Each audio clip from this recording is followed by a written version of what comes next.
Lisa merapatkan kedua lututnya, menunduk dan menangis lagi. Sudah lebih dari seminggu, dia disekap di dalam kamar, tanpa ada yang menemani seorang pun. Hanya 2 buah obor yang terpajang di dinding, menyinari sedikit ruangan itu. Cahaya bulan merembes melalui jendela besar di belakangnya. Sudah banyak korban berjatuhan, dan yang mengalami pasti anak perempuan. Dan kini Lisa pun ikut terpilih. Semula ia tak terlalu mengerti hal itu. Namun ketika ada sekelompok pria tak dikenal menawarkan permen dan boneka, Lisa terbujuk menuruti perintah pria-pria itu.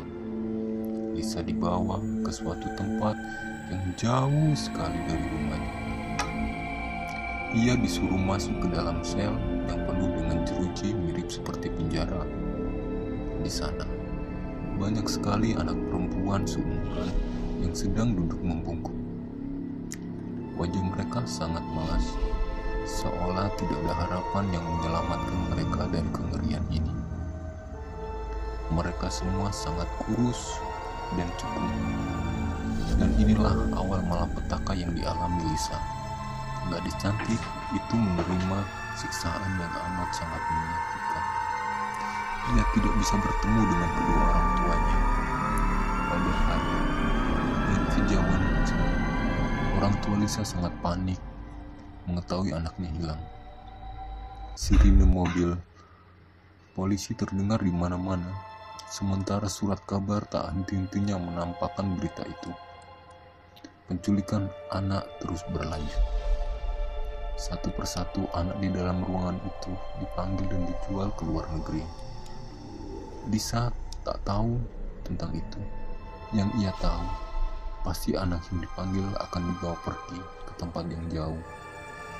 Dan di sana akan dijadikan budak dan disiksa terus-menerus.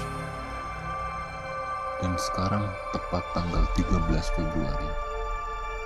Tinggal Lisa yang terakhir berada di sel. Keheningan malam sangat mencekam dan menyiksa dirinya. Baju daster selutut sudah dipakai selama seminggu. Ia juga menggigil kedinginan. Namun, tak satu pun penjaga yang menghiraukannya. Lisa dan beberapa anak yang lain yang sudah berusaha untuk kabur. Mereka dengan susah payah membuka jendela besar yang digembok dan dirantai. Tetapi suatu kali mereka berhasil. Mereka bisa membuka jendela itu. Namun ketika melihat ke bawah, hanya sungai kotor dan hutan yang tampak belum lagi ketinggiannya mencapai beberapa meter. Dan anak-anak yang terlalu takut untuk melompat. Pada saat itu juga angin dari luar berhembus kencang sehingga membanting jendela besar itu. Suaranya sangat keras seperti gempa. Salah satu pria yang di bawah sana langsung berlari menaiki tangga dan memarahi anak-anak itu. Tiba-tiba Lisa berpikir apa yang harus ia lakukan agar tidak seperti anak-anak yang lain. Bagaimana cara agar ia dapat menghindari dari semua itu? Ia sangat marah pada dirinya. Seharusnya anak berumur 10 tahun sudah bisa menjaga diri sendiri. Ia menyesal kenapa tidak memikirkan baik-baik nasihat orang tuanya dan juga anak-anak lain. Mereka semua sangat bodoh dan tolol, kata Lisa. Malam itu, Lisa mengamuk sendiri. Ia menangis, menendang tembok, meloncat-loncat, dan berteriak-teriak seperti orang gila. Tiba-tiba ia melihat sejumlah tali tambang di sudut ruangan. Tangisannya mendadak berhenti. Ia pasti bisa melakukan sesuatu dengan tali itu. Lisa tersenyum dan tertawa terbahak-bahak.